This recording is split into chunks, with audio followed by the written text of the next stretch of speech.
Friends, welcome back to YouTube channel crack all exam. तो my dear friends, आज हम biology का chapter 1 पढ़ेंगे, क्लास 9th का, जो कि फंडामेंटल यूनिट ऑफ लाइफ। क्या गाइस, कहीं सुना सुना लग रहा है? यस हीरो यस, जो कि आप लोगों ने क्लास 8 में पढ़ा था, सेल।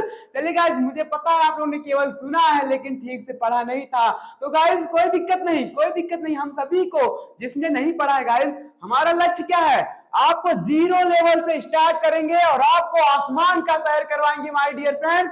तो आज का हमारा मोटिवेशनल कोर्स है गाइस, जब आंखों में अरमान लिया, जब मंजिल को अपना मान लिया, अब मुश्किल क्या आसान क्या, जब ठान लिया तो ठान लिया। तो माय डियर फ्रेंड्स, चलिए हम चैप्टर को स्टार्ट करते हैं। तो माय डियर फ्रेंड्स, हमारा क्या है? Fundamental unit of life. Fundamental का मतलब क्या होता है गाइस? मौलिक। यूनिट का मतलब होता है इकाई ऑफ लाइफ, यानी जीवन का मौलिक इकाई। यानी क्या है guys? What is the fundamental unit of life? आप लोगों के क्लास 8 में एक क्वेश्चन आया था, तो गाइस आपका आंसर क्या था? सेल। ओके, तो सेल होता क्या है? तो आपको क्लास 8 में नहीं पढ़ा है तो कोई दिक्कत नहीं, आप क्लास 9th में इसको अच्छे से सीखेंगे। मैं हूं किस लिए गाइस, चलिए स्टार्ट करते हैं। तो गाइस, आपको मैंने एक एग्जांपल दिया है आप लोगों के लिए। तो आप लोगों ने कभी सोचा कि हाउस कैसे बनता है? आपने देखा है गाइस कैसे बनता है हाउस? ब्रिक। ब्रिक से बना वॉल। जब ब्रिक को गाइस जोड़ दिया जाता है तो बन जाएगा एक वॉल, और जब वॉल, कई वॉल मिलकर बन जाएंगे रूम, और कई रूम मिलकर बन जाएंगे हाउस। क्या समझ में आया गाइस? ब्रिक, ब्रिक से बना वॉल, वॉल से बना रूम, रूम से बना हाउस। वैसे जो आपका पूरा बॉडी है, आपका जो पूरा शरीर है, वो किससे बना? सेल। ठीक, सेल से बना टिश्यू, टिश्यू से बना हार्ट, सॉरी गाइस ऑर्गन। ठीक, ऑर्गन। अब ऑर्गन में क्या क्या हो सकता है? आपका आई हो गया, आपका हार्ट हो गया, आपका नोज हो गया, आपका हैंड हो गया, आपका लेग हो गया, आपका स्टोमक हो गया। ये गाइस क्या है? Head. Okay, sorry guys, organ. ये सब क्या है? ऑर्गन। और ऑर्गन, इन्हीं सब ऑर्गन को मिलाकर क्या बना? Human body. ठीक, यानी हमने क्या सीखा? सेल, सेल से बना टिश्यू, टिश्यू से बना ऑर्गन, ऑर्गन से बना ह्यूमन बॉडी। यानी हमको इससे क्या पता चला? जैसे गाइस हाउस का जो स्मॉलेस्ट यूनिट है ब्रिक यानी ईंट, वैसे ही हमारे ह्यूमन बॉडी का जो स्मॉलेस्ट यूनिट है वो क्या है? सेल। यानी क्या हुआ इसका definition? Cell is the smallest unit of life. जैसे गाइस मैंने यहाँ पर लिखा है, cell is the smallest unit of life. अब गाइस जैसे कि हाउस का जो बिल्डिंग ब्लॉक ऑफ लाइफ क्या है? ब्रिक। ठीक, वैसे इस सेल का, लाइफ का, यानी हमारे ह्यूमन बॉडी का जो बिल्डिंग ब्लॉक ऑफ लाइफ क्या है? सेल। आपने दो चीज सीखा क्या? Cell is the building block of life, दूसरा cell is the smallest unit of life. समझ में आया? समझ में आया आपको? ऐसे ही हम सभी को कवर करते चले जाएंगे। हमने दो चीज यहाँ पर सीख चुका है गाइस, अब अपना नेक्स्ट वाला टॉपिक कवर करने जा रहे हैं। तो माय डियर फ्रेंड्स, हमारा तीसरा डेफिनेशन है, cell is the structural and functional unit of life. अब देखिए सेल को structural and functional unit of life क्यों कहा गया है? देखिए मैं आपको एक एग्जांपल लेता हूं। ये है लीवर सेल, ओके, ये है फैट सेल, ये है ग्लोबल सेल, ये है स्पर्म सेल, ये है नर्व सेल। अब देखिए इसका जो स्ट्रक्चर क्या है? अलग है। इसका स्ट्रक्चर क्या है? अलग है। इसका स्ट्रक्चर क्या है? अलग है। इसका स्ट्रक्चर अलग है। इसका नर्व सेल का स्ट्रक्चर अलग है। अब गाइस ये क्या होगा?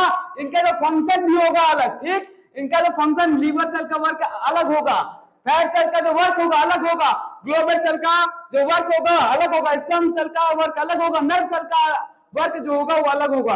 अब देखिए, यानी ये स्ट्रक्चरल यूनिट ऑफ लाइफ भी हो गया।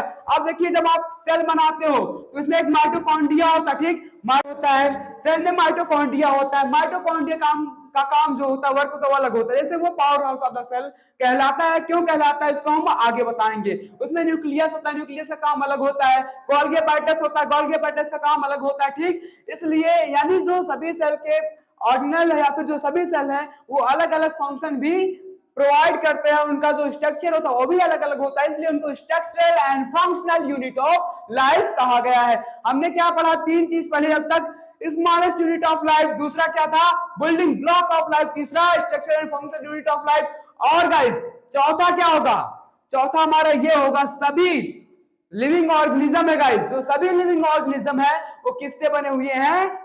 सेल से बने हुए हैं। ठीक, हमारा जो चौथा है वो क्या है? All living organisms, all living organisms are made up of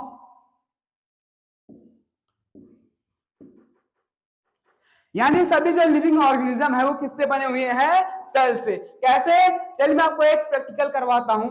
आप क्या करिए, एक पेड़ लीजिए, मतलब आप कभी पेड़ देखे होंगे तो उसका एक कोई टुकड़ा तोड़ लीजिए। पेड़ का टुकड़ा, आप ये बताइए प्लांट का एग्जांपल दो या फिर ह्यूमन का? चलिए मैं आपको एक ह्यूमन का एग्जांपल देता हूं। आप या फिर ये देखिए, आप लोगों ने केमिस्ट्री में पढ़ा था कि जो सभी यूनिवर्स है गाइस, हर एक चीज यूनिवर्स में किससे बना हुआ है? छोटे छोटे पार्टिकल से, जिसको बोला जाता है एटम। आपने केमिस्ट्री में पढ़ा है। अब चलिए बायोलॉजी का हम एक प्रैक्टिकल करते हैं। आप समझ लीजिए इस टाइम पे यू आर डॉक्टर, ठीक? आप क्या करिए, कोई व्यक्ति है, ठीक, कोई व्यक्ति है, इसको आधा कट कर दे। हीरो सही मत काट कर देना, ठीक? अब उसको कट कर देना, फिर इधर से कट कर देना, ठीक? आप ऐसा भी स्टेट पाओगे जब उसको और भी डिवाइड नहीं कर पाओगे, उसी को क्या कह दिया गया है? सेल, ठीक? तो हमने कितने चीजें पढ़े? हम लोगों ने अब तक 5 चीजें पढ़ लिए। क्या?